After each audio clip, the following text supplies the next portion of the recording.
ഉപയോഗിച്ചുകൊണ്ടിരിക്കുന്ന insulin സൂക്ഷിക്കേണ്ടത് ഫ്രിഡ്ജിലാണോ അല്ലയോ ഒന്ന് പരിശോധിച്ച് നോക്കാം. ഈ ഒരു വീഡിയോയിലേക്ക് കടക്കുന്നതിന് മുന്നോടിയായിട്ട് നിങ്ങളുടെ മൈൻഡിൽ ഈ ചോദ്യത്തിന് ഉത്തരം ഒന്ന് കമന്റ് ചെയ്യാമോ?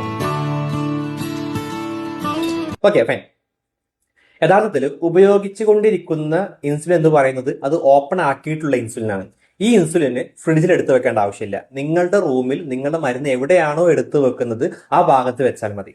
അത് ചൂട് തട്ടാൻ പാടില്ല, റൂം ടെമ്പറേച്ചർ ആയിരിക്കണം, ലൈറ്റ് തട്ടാൻ പാടില്ല, ഡ്രൈ ആയിട്ടൊരു ഭാഗമായിരിക്കണം. ഇത്ര മാത്രം ശ്രദ്ധിച്ചാൽ മതി. ഇനി ഉപയോഗിക്കാത്ത പാക്ക് ചെയ്തിട്ടുള്ള മെഡിസിൻ ആണ് എന്നുണ്ടെങ്കിൽ നിങ്ങൾ അത് ഫ്രിഡ്ജിൽ തന്നെ സൂക്ഷിക്കണം. എന്നാണോ ഉപയോഗിക്കാൻ തുടങ്ങേണ്ടത് അന്ന് മാത്രമേ നിങ്ങളുടെ കാർട്ടിലേക്ക് മെഡിസിൻ എടുത്തു വെക്കുന്ന ഭാഗത്തേക്ക് എടുത്തു വെക്കേണ്ട ആവശ്യമുള്ളൂ. ഓക്കെ, ഇത് എന്തുകൊണ്ടാണ് എന്നൊന്ന് പരിശോധിച്ച് നോക്കാം. അതായത് ഫ്രിഡ്ജിൽ നിന്നും എടുക്കുന്ന ഇൻസുലിൻ ആണ് എന്നുണ്ടെങ്കിൽ ഇൻസുലിൻ തണുപ്പുണ്ടായിരിക്കും. ഈ തണുത്ത മരുന്ന് ഇഞ്ചക്ഷനിലേക്ക് കയറ്റി നിങ്ങൾ സിറിഞ്ചിലേക്ക് കയറ്റി നിങ്ങൾ ഇഞ്ചക്ട് ചെയ്യുന്ന സമയത്ത് ആ ടിഷ്യൂവിൽ ഭയങ്കരമായിട്ടുള്ള വേദന ഉണ്ടാകും. രണ്ടാമതായിട്ട് ഞാൻ ആദ്യം പറഞ്ഞ കാര്യം തന്നെയാണ്, ഇൻസുലിൻ റൂം ടെമ്പറേച്ചറിൽ സ്റ്റേബിൾ ആണ്. എത്ര ദിവസം വരെ? 28 ദിവസം വരെ 25 ഡിഗ്രി മുതൽ 30 ഡിഗ്രി സെൽഷ്യസ് ആയിട്ടുള്ള റൂം ടെമ്പറേച്ചർ ഇത് സ്റ്റേബിൾ ആണ്. ഒരിക്കലും ഡിഗ്രേഡ് നടക്കുന്നുണ്ടായിരിക്കില്ല. പക്ഷേ 28 ദിവസം കഴിഞ്ഞാൽ ഇതിന്റെ എഫക്റ്റീവ്നെസ് കുറയാൻ തുടങ്ങും.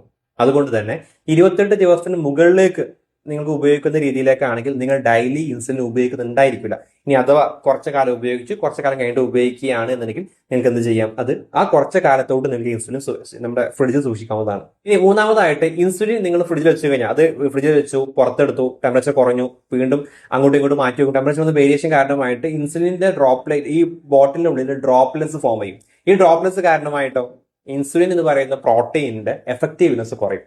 എന്ന് വെച്ച് കഴിഞ്ഞാൽ മരുന്നിന്റെ എഫക്ട്നെസ് കുറയാണ് നിങ്ങൾ ഫ്രിഡ്ജിൽ വെച്ച് കഴിഞ്ഞാൽ സംഭവിക്കുന്നത്. അൾട്ടിമേറ്റ് ഫൈനലി നാലാമതായിട്ട് വിസ്കോസിറ്റി എന്ന് പറയുന്ന ഒരു ഫാക്ടർ ഉണ്ട്. ഐ മീൻ ഇൻസുലിൻ നിങ്ങളുടെ ഫ്രിഡ്ജിൽ വെച്ച് കഴിഞ്ഞാൽ ഇത് തിക്കായിട്ട് മാറും. ഈ തിക്കായി കഴിഞ്ഞാൽ അതിലുണ്ടാകുന്ന 1 ml അല്ലെങ്കിൽ 2 ml ഒക്കെ എടുക്കുന്ന സമയത്ത്, ഐ മീൻ അത് ഒരു യൂണിറ്റ്, എത്ര യൂണിറ്റ് ആണോ നിങ്ങൾ എടുക്കുന്നത്, 0.5 ml ആണെങ്കിൽ അതിലുണ്ടാകുന്ന ഡോസിന്റെ കണക്ക് യൂണിറ്റിൽ മാറ്റം വരും. കാരണം തിക്കാവുന്നതുകൊണ്ട് തന്നെ. അതുപോലെ തന്നെ ഡോസ് കൂടിക്കഴിഞ്ഞാൽ നിങ്ങൾ എടുക്കുന്ന അളവ് കറക്റ്റ് ആയിരിക്കും, ഉള്ളിലുള്ള ഇൻസുലിൻ ഡോസ് കൂടുതലായിരിക്കും. ഇത് കാരണമായിട്ട് ഷുഗർ കുറയാനും ഹൈപ്പോഗ്ലൈസീമിയ അടിക്കാനും ബുദ്ധിമുട്ടുണ്ടാകാൻ സാധ്യത കൂടുതലാണ്. അതും ശ്രദ്ധിക്കാം. അൾട്ടിമേറ്റ്ലി ഇൻസുലിൻ എടുക്കുന്നത് തൊട്ട് മുന്നേ ശ്രദ്ധിക്കേണ്ട മറ്റൊരു കാര്യമാണ്, ഇൻസുലിൻ ഷേക്ക് ചെയ്യുന്ന ഒരു പ്രോസസ് ഉണ്ട്. ഷേക്ക് ചെയ്യാൻ പാടില്ല. നിങ്ങൾ ചെയ്യേണ്ടത് ഇൻസുലിൻ കയ്യിൽ വെക്കുക, ദെൻ റോൾ ചെയ്യുക. റോളപ്പ് എന്നാണ് പറയാറുള്ളത്. ഒരിക്കലും shake well before taken insulin എന്ന് പറയാറില്ല. റോളപ്പ് ആണ് ചെയ്യേണ്ടത്. ഇതും ശ്രദ്ധിക്കാം.